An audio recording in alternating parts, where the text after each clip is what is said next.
इस कहानी की शुरुआत तब हुई जब मैं कानपुर से दिल्ली जाने के लिए रेलगाड़ी में चढ़ा था। मुझे आज तक ये समझ नहीं आया कि इस कहानी पर यकीन करूं या इसे महज एक किस्सा समझकर भूल जाऊं।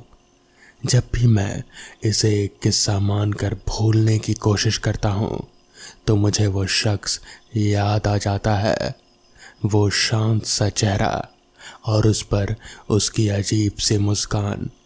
उस मुस्कान की वजह से मुझे कई रातों तक नींद नहीं आई। मुझे अक्सर ऐसा लगता था जैसे उसकी आंखें मुझे ही देख रही हों और मुझसे ये पूछना चाहती हो कि क्या मुझे उसकी बात पर विश्वास हुआ। मेरी उससे मुलाकात ट्रेन में हुई थी। मुझे दिल्ली जाने के लिए रात की ट्रेन में ही रिजर्वेशन मिला। वैसे मुझे रात में सफ़र करना अच्छा लगता है। मस्त सोते हुए सफ़र आराम से कट जाता है। मैं ट्रेन में चढ़ा और सीधे जाकर अपनी सीट पर बैठ गया।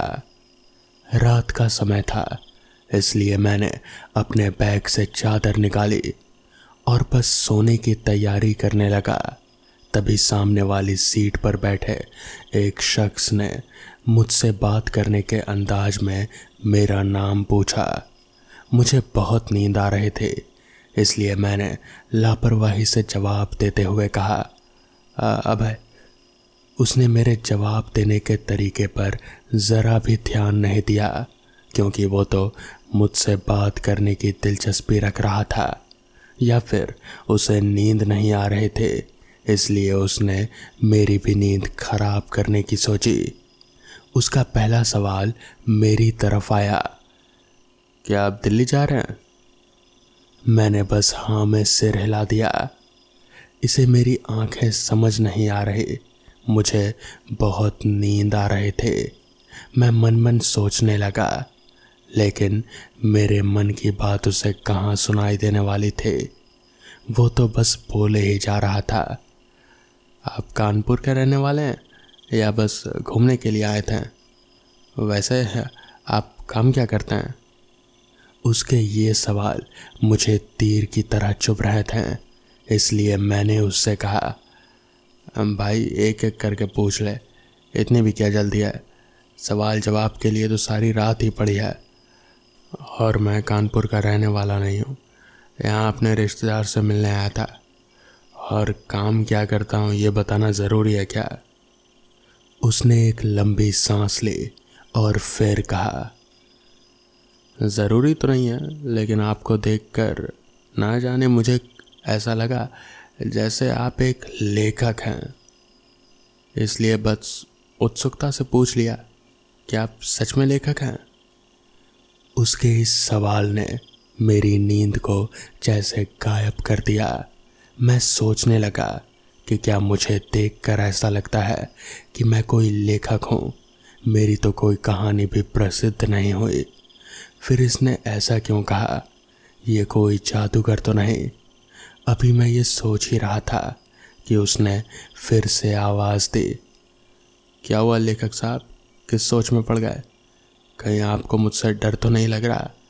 अरे डरने की कोई बात नहीं है, मैं कोई जादूगर नहीं हूँ और मैं भी आपकी तरह ही हूँ। नहीं, मुझे आपसे डर नहीं लग रहा, मैं तो बस ये सोच रहा हूँ कि आपको जवाब क्या दूँ। वैसे मैं एक टीचर हूँ और शौक़ के लिए लिखता हूँ, लेकिन ये बात मैं किसी को बताता नहीं हूँ। मैं इस बात से हैरान हूँ कि आपको मुझे देखकर ऐसा क्यों लगा कि मैं एक लेखक हूँ?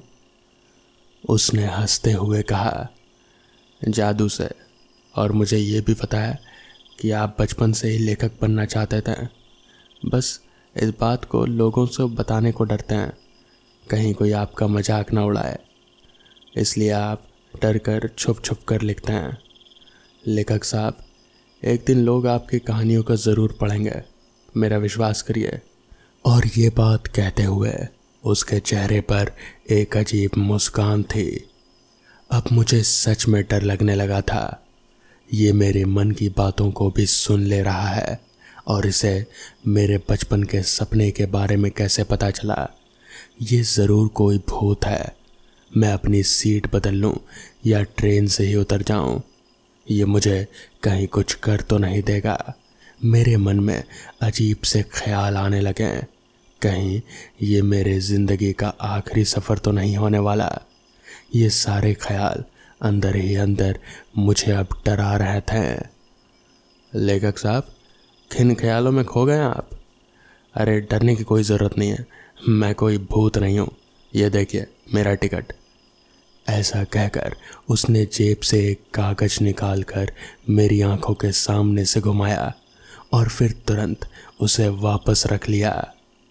इसके बाद उसने अपनी ऊपर वाली सीट की तरफ इशारा किया और कहा, वो देखिए ऊपर वाली सीट पर मेरे साथ मेरे 2 दोस्त भी हैं, अमन और विशाल। लेकिन उन्हें ट्रेन में चढ़ते ही नींद आने लगती है। मेरा नाम नीलेश है, इसलिए वो दोनों सो रहे हैं। और रही बात आपके मन की बात जानने की, तो मैंने थोड़ा साइकोलॉजी की पढ़ाई की है, इसलिए लोगों को देखकर उनके बारे में थोड़ा बहुत अनुमान लगा लेता हूँ। आपको देखकर ऐसा लगता है जैसे आपके दिमाग में एक के बाद एक विचार आते रहते हैं। और फिर मैंने आपके हाथ को देखा। आपके हाथों की उंगलियां कितनी बड़ी है। ऐसी उंगलियां तो उन्हीं की होती है जो कलम पकड़ते हैं या फिर ब्रश। इसलिए आप या तो एक लेखक हैं या फिर एक पेंटर या फिर कुछ और, पता नहीं। इसलिए मैंने तो बस एक अंदाज़ा लगाया। उसकी बातों को सुनकर मेरे मन का डर कुछ कम हुआ, मगर क्या कोई किसी के बारे में इतना सही अंदाज़ा लगा सकता है? मतलब मैंने बचपन में क्या सपना देखा था, इसका भी पता चल सकता है क्या? दिमाग तो इसकी बात पर विश्वास कर भी ले, लेकिन मेरा दिल तो अभी भी इस बात को मानने से इनकार कर रहा था। कहीं मैं इसके जाल में फंस तो नहीं रहा हूँ। क्या हुआ लेखक साहब, अब क्या सोचने लगे? यार आप सोचते बहुत है, मैंने मुस्कुराते हुए कहा। आपके सामने तो अब मुझे सोचने में भी डर लग रहा है। आप तो सब कुछ पता कर लेंगे। जवाब में उसने भी मुस्कुरा कर दिया और मुस्कुराते हुए कहा, आप तो मजाक भी अच्छा कर लेते हैं। मुझे लगा आप लेखक लोग तो बस गंभीर बातें ही करते होंगे। इसके बाद नीलेश और मेरे बीच फिर कुछ हंसी मजाक की बातें हुई, मगर धीरे धीरे हम दोनों को अब नींद आने लगी थी। फिर मैं कब अपनी सीट पर ही सो गया, मुझे कुछ पता ही नहीं। अगली सुबह जब मेरी आंख खुली तो पाया नीलेश अपनी सीट पर से गायब है। मैंने उसे आसपास ढूंढने की कोशिश की, मगर वो कहीं नहीं दिखा, तो मैं चुपचाप अपनी सीट पर ही बैठा रहा। थोड़ी देर बाद नीलेश के दोस्त विशाल और अमन, वो दोनों ऊपर वाली बर्थ से उतरकर नीचे आए। तो मैंने उनसे पूछा, अरे वो आपका जादूगर दोस्त कहाँ गया नीलेश? ये सुनकर वो दोनों एकदम से मेरी ओर देखें और फिर उन्होंने कहा, क्या? कौन दोस्त? नीलेश? तो इस पर मैंने कहा, अरे हाँ वही जिससे मैंने कल रात इतनी देर तक बात की, यहीं पर तो बैठा था, वो कहाँ गया? मेरी बात सुनकर अमन ने अपनी जेब से मोबाइल निकाला और एक तस्वीर दिखाते हुए मुझसे पूछा, कहीं आप इस नीलेश की बात तो नहीं कर रहे हैं? मैंने फ़ोटो को देखा तो वही था। मैंने अपना सिर हाँ में हिलाया और पूछा, हाँ हाँ यही तो था, जादूगर। मेरा दिमाग पढ़ ले रहा था, पता नहीं कैसे, वो है कहाँ? तो इस पर अमन ने कहा कि क्या बात कर रहे हैं आप, ऐसा नहीं हो सकता। वो कल रात हमारे साथ कैसे हो सकता है? परसों ही तो हम लोग उसके गांव में थे, वो परसों ही मारा गया और उसकी लाश को जलाकर ही तो हम लोग वापस लौट रहे हैं। ये सुनकर तो मेरे होश ही उड़ गए। मुझे समझ नहीं आ रहा था कि आखिर ऐसा कैसे हो सकता है। एक इंसान जो कि 2 दिन पहले ही मारा जा चुका है, उससे मैं बात कैसे कर सकता हूँ? आखिर कल रात वो था कौन जिससे मैंने ढेर सारी बातें की। इसके बाद विशाल ने बताया कि दरअसल वो लोग कॉलेज से उसके गांव यानी कि नीलेश के गांव घूमने जा रहे थे। वहाँ पर नीलेश के साथ एक हादसा हुआ, एक एक्सीडेंट, और वो मारा गया। इन लोगों ने रिटर्न टिकट भी करवा ली थी नीलेश के नाम की, मगर वो तो मारा गया और वापस लौट ही नहीं पाया। मैंने अपना सिर पकड़ लिया। मुझे कुछ भी यकीन नहीं हो रहा था कि आखिर ऐसा हो कैसे सकता है। मगर फिर मुझे नीलेश की बात याद आई कि कभी ना कभी मेरी कोई कहानी ज़रूर प्रसिद्ध होगी। करीब 3 महीने बाद मैंने एक किताब पब्लिश की। किताब का शीर्षक था ट्रेन में एक अजनबी से मुलाकात। वो किताब बहुत ज़्यादा बिकी, जैसा कि नीलेश या फिर ऐसा कहूँ कि उसकी आत्मा ने कहा था। तो दोस्तों, ये थी आज की पहली कहानी। तो चलिए बढ़ते हैं आज की दूसरी कहानी की ओर। रघु एक नौजवान था जो अपने गांव से शहर की ओर नौकरी की तलाश में निकला था। शहर के बाहर एक पुरानी और सुनसान हवेली थी जिसके बारे में लोगों के बीच कई कहानियां प्रचलित थीं। कहते थे कि वो हवेली प्रेतों की दुनिया से जुड़ी हुई है, लेकिन रघु ने उन बातों पर कभी ध्यान नहीं दिया क्योंकि उसे सिर्फ नौकरी की फिक्र थी। शहर से काम की तलाश के दौरान रघु को एक निर्माण कंपनी में चौकीदार की नौकरी मिल गई। ये नौकरी सुनसान जगहों पर रात में निगरानी रखने की थी। संयोग से पहली रात उसे उसी पुरानी हवेली में चौकीदारी का काम सौंपा गया। रघु को हवेली की कहानियों से कोई डर नहीं था, इसलिए उसने खुशी खुशी नौकरी को स्वीकार कर लिया। वो हवेली में पहुंचा तो वहां का सन्नाटा और पुरानी दीवारों का डरावना माहौल देखकर उसका दिल थोड़ा घबरा गया, लेकिन उसने खुद को संभालते हुए अपनी ड्यूटी शुरू की। पहली रात कुछ खास नहीं हुआ, लेकिन जैसे जैसे रात बढ़ी रघु को अजीब सी आवाज़ें सुनाई देने लगीं। हवेली के अंदर से किसी के चलने की आहट, दरवाज़ों के खुलने बंद होने की आवाज़ें और कभी कभी हल्की सी हंसी सुनाई देती। रघु ने सोचा शायद यह हवेली पुराने ढांचों की वजह से बज रही होगी। अगली रात रघु को फिर से कुछ अजीब घटनाओं का सामना करना पड़ा। हवेली की एक खिड़की अचानक खुद ब खुद खुल गई और फिर बंद भी हो गई, जबकि उसने अच्छी तरीके से खिड़की को लॉक कर दिया था। उसे लगा कि शायद हवा की वजह से हुआ होगा, लेकिन जब वो खिड़की के पास गया तो उसे एक ठंडी हवा का झोंका महसूस हुआ जो बिल्कुल असामान्य था। उसकी रीढ़ की हड्डी में एक ठंडक सी दौड़ गई, लेकिन उसने खुद को शांत रखा। तीसरी रात जब रघु अपनी ड्यूटी पर था, उसे अचानक हवेली के पिछले हिस्से से एक रोशनी दिखाई दी। वो उस ओर बढ़ा तो वहाँ एक पुराना बंद कमरा मिला जिसकी दीवारों पर पुरानी पेंटिंग्स थे। उस कमरे में कुछ ऐसा था जिसने उसे खींच लिया। कमरे के बीचों बीच एक पुरानी सी तिजोरी रखी थी। रघु को लगा कि शायद यहाँ कुछ महत्वपूर्ण होगा, लेकिन जैसे ही उसने तिजोरी को छूने की कोशिश की, एक ठंडा हाथ उसकी कलाई पर महसूस हुआ। रघु ने तेजी से मुड़कर पीछे देखा, लेकिन वहाँ कोई नहीं था। उसकी सांसें तेज हो गई, लेकिन उसने हिम्मत नहीं हारी। वो जानता था कि यहाँ कुछ रहस्य छिपा है और उसे इसे जानने की ज़रूरत थी।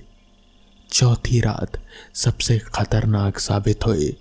रघु जब हवेली में घूम रहा था तो अचानक उसे एक लड़की की परछाई दिखाई दी, या फिर एक औरत की परछाई दिखाई दी जो सीढ़ियों के पास खड़ी थी। उसकी आंखें एकदम सफ़ेद थी और उसका चेहरा धुंधला था। वो औरत धीरे धीरे सीढ़ियों से उतरने लगी और सीधे रघु की ओर बढ़ी। रघु के तो पैर जैसे जम गए, वो हिल भी नहीं पा रहा था। वो औरत रघु के सामने आकर रुकी और बोली, तुमने यहाँ आने की गलती की है। ये जगह तुम्हारे लिए नहीं है, ये प्रेतों की दुनिया है। यहाँ जीते जागते इंसान टिक नहीं सकते। रघु के शरीर में डर समा गया, लेकिन उसने साहस जुटाते हुए पूछा, तुम कौन हो और ये जगह ऐसी क्यों है? औरत ने धीरे धीरे पूरी कहानी शुरू की। वो कभी इस हवेली की मालकिन थे, लेकिन एक भयानक हादसे में उसकी मौत हो गई और उसके बाद से ही ये हवेली प्रेतों के कब्जे में आ गई और अब यहाँ आने वाला कोई भी आदमी जिंदा नहीं बचता। और वो अन्य आत्माएं जो यहाँ फंसी हुई है, वो जब तक इस हवेली का एक खास रहस्य नहीं खुलता तब तक वो सारी आत्माएं मुक्त नहीं हो सकती। रघु अब समझ चुका था कि यह हवेली साधारण नहीं, उसे हवेली के रहस्य को उजागर करना था ताकि वो न केवल अपनी जान बचा सके बल्कि उन आत्माओं को भी मुक्ति दिला सके जो यहाँ सालों से फंसी हुई है। रघु की सांसें तेज हो रहे थे। उसके सामने खड़ी आत्मा की सफ़ेद आंखें उसे ठंडी अंधेरी गहराइयों में घसीटने लग रहे थे। उसने हिम्मत जुटाकर पूछा, तुम्हें मुक्ति कैसे किया जा सकता है? इस हवेली का रहस्य क्या है? उस आत्मा ने गहरे स्वर में कहा, इस हवेली का एक प्राचीन श्राप है जिसे तोड़े बिना कोई भी यहाँ से मुक्त नहीं हो सकता। लेकिन श्राप तोड़ने का रास्ता बहुत खतरनाक है। तुम्हें हवेली के गुप्त तहखाने में जाना होगा, जहाँ एक ऐसा राज छिपा है जिसने हम सभी आत्माओं को यहाँ बांध रखा है। रघु का मन अब और बेचैन हो चुका था। हवेली के अंदर और भी आत्माएं थी जो धीरे धीरे उसके चारों ओर इकट्ठा होने लगी। हर आत्मा की आंखों में दर्द और वेदना थी। एक बूढ़ा प्रेत आगे बढ़ा और बोला, यहाँ आने वाले कई लोगों ने इस रहस्य को जानने की कोशिश की, लेकिन कोई भी वापस लौट नहीं सका। अगर तुम भी ये रास्ता चुनते हो तो तुम्हारी जान भी खतरे में पड़ जाएगी। लेकिन रघु को अपनी और उन आत्माओं की मुक्ति के लिए इस खतरे का सामना करना था। वो जानता था कि अगर वो इस हवेली के रहस्य को सुलझा सके तो इन आत्माओं को शांति मिल सकेगी। उसने अपना मन पक्का किया और आत्माओं से पूछा, मुझे तहखाने तक कैसे पहुंचना है? प्रेत आत्मा ने रघु को हवेली के पिछले हिस्से में स्थित एक पुरानी टूटी हुई सीढ़ियों की ओर इशारा किया। उन्होंने कहा, इस सीढ़ी से नीचे एक दरवाज़ा है जो सीधा तहखाने में खुलता है, लेकिन ध्यान रखना वहाँ जो ताकतें हैं वो बहुत खतरनाक हैं।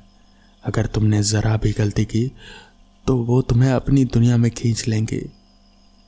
रघु ने धीरे धीरे सीढ़ियाँ उतरनी शुरू की। हर एक कदम के साथ हवेली की दीवारों पर अजीब सी परछाइयाँ दिखाई दे रहे थे, जैसे वो उसे रोकने की कोशिश कर रही हों, उसे चेतावनी दे रही हों। लेकिन रघु ने हिम्मत नहीं हारी। वो उस दरवाजे तक पहुंचा जो जंग लगा हुआ और भारी था। उसने अपने पूरे बल से दरवाज़ा खोला और उसके सामने एक अंधेरी सुरंग दिखाई दी। रघु ने सुरंग में प्रवेश किया। वहाँ अंधेरा इतना गहरा था कि उसकी अपनी परछाई भी नहीं दिखाई दे रहे थे। सुरंग में चलते हुए उसे अजीब अजीब सी आवाज़ें सुनाई देने लगी, जैसे कोई उसके पीछे चल रहा हो। अचानक उसके सामने एक बड़ा लोहे का दरवाज़ा आया। दरवाजे के ऊपर एक शिलालेख था, जो इस दरवाजे को खोलेगा उसे अपनी आत्मा की सच्चाई से सामना करना होगा। रघु ने हिम्मत करके दरवाज़ा खोला और उसके सामने एक विशाल कमरा था। वो उस कमरे के बीचों बीच एक प्राचीन पत्थर का ताबूत रखा हुआ था। उसके चारों ओर रहस्यमयी आकृतियां बनी हुई थी। ताबूत के पास एक चमकदार रोशनी का गोला मंडरा रहा था, जो किसी जादुई शक्ति का प्रतीक था। रघु समझ गया कि ताबूत के अंदर ही इस श्राप का राज छिपा है। उसने ताबूत को खोलने की कोशिश की, लेकिन ताबूत बहुत भारी थी। जैसे ही उसने उसे खोलने की कोशिश की, अचानक एक जोरदार हवा का झोंका आया और हवेली की दीवारें हिलने लगी। पूरे तहखाने में गूंजती हुई डरावनी आवाज़ें सुनाई देने लगी, जैसे आत्माएं उसे चेतावनी दे रही हों कि वो इस रास्ते पर आगे ना बढ़े। लेकिन रघु वो अब पीछे हटने वाला नहीं था। उसे अपनी पूरी ताकत से ताबूत को बस खोलना था। उसने कैसे भी करके ताबूत का ढक्कन हटाया। ताबूत के अंदर एक पुरानी किताब थी, जिस पर प्राचीन भाषा में कुछ लिखा था।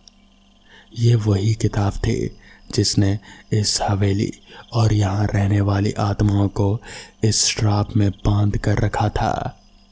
रघु ने जैसे ही किताब उठाई, अचानक हवेली की सभी आत्माएं उसके चारों ओर जमा हो गई।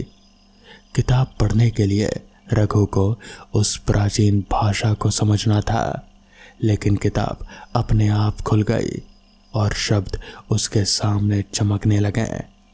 किताब के पहले पन्ने में लिखा था, इस श्राप को तोड़ने के लिए तुम्हें सबसे बड़े अपने डर का सामना करना होगा।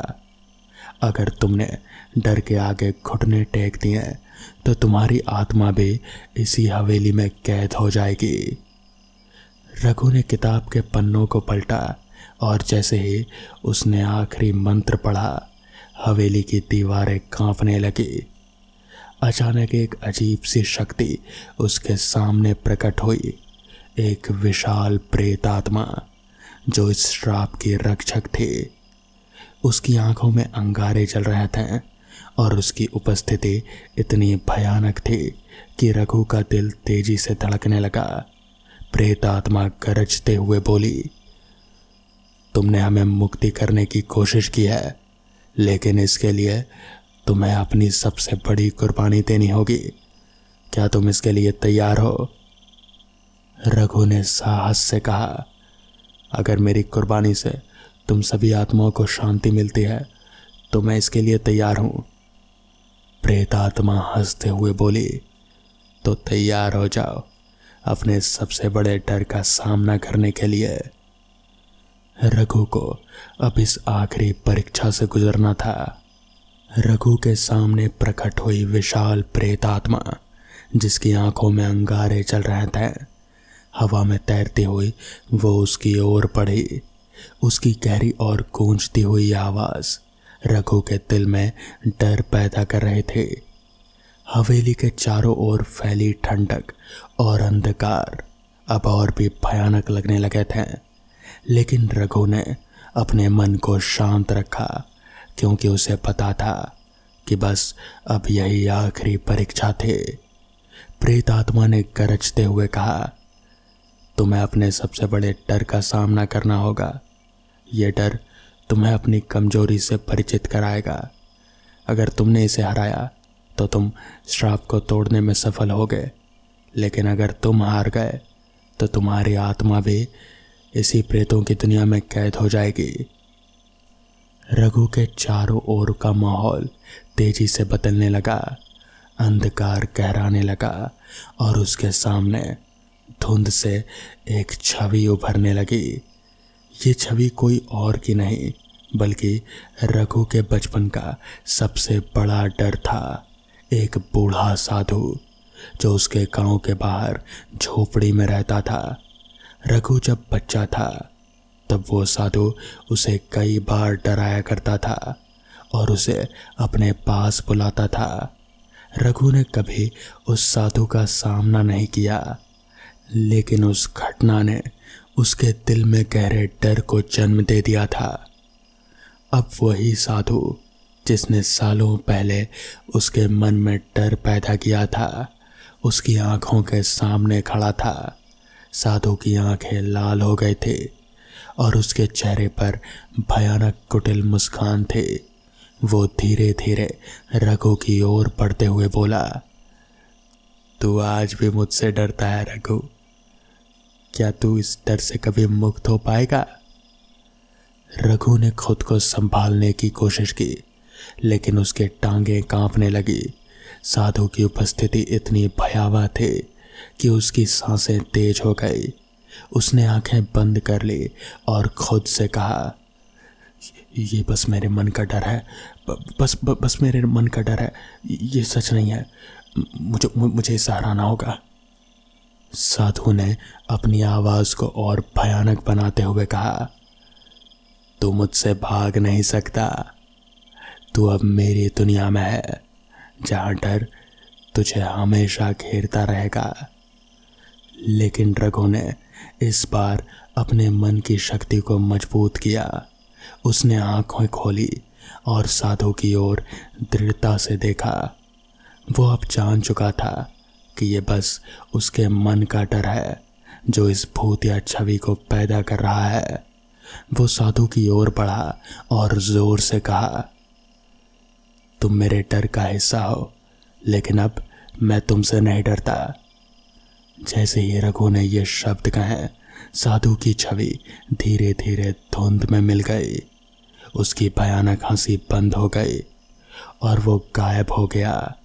रघु ने अपनी सबसे बड़ी परीक्षा पास कर ली थी। जैसे ही भय की छवि गायब हुई, हवेली के अंदर की ठंडी हवा रुक गई।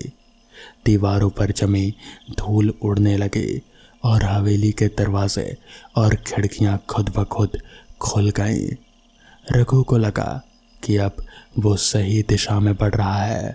ताबूत के पास अब वो प्राचीन किताब फिर से चमकने लगे थे और उसकी रोशनी पूरे कमरे में भर रहे थे। रघु ने किताब को फिर उठाया और उसमें लिखे आखिरी शब्दों को पढ़ा। जब सच्चा साहस प्रकट होता है, तब हर श्राप टूट जाता है। जैसे ही उसने ये शब्द पढ़े, एक तेज रोशनी पूरे कमरे में फैल गई। हवेली के छत से एक सुनहरी रोशनी नीचे उतरी और हवेली की सभी प्रेत आत्माएं जो अब तक कष्ट में थी, अब हल्की मुस्कान के साथ साथ धीरे धीरे उस रोशनी के सामने लगीं। उनकी पीड़ा समाप्त हो चुकी थी और वो अब मुक्त हो चुके थे। प्रेत आत्माओं ने रघु को धन्यवाद दिया। वो औरत जिसने रघु को पहली बार चेतावनी दी थी, वो उसके सामने आई और बोली, तुम्हारे साहस ने हमें सालों के कष्ट से मुक्त कर दिया। ये हवेली अब प्रेतों की दुनिया नहीं रही। तुमने वो कर दिखाया जो अब तक कोई नहीं कर सका। रघु ने राहत की सांस ली। उसने न केवल अपने डर का सामना किया, बल्कि उन आत्माओं को भी मुक्ति दिलाई जो सदियों से इस श्राप के अधीन थी। हवेली अब एक सामान्य जगह में बदलने लगी, जैसे कि वो कभी पहले हुआ करती थी।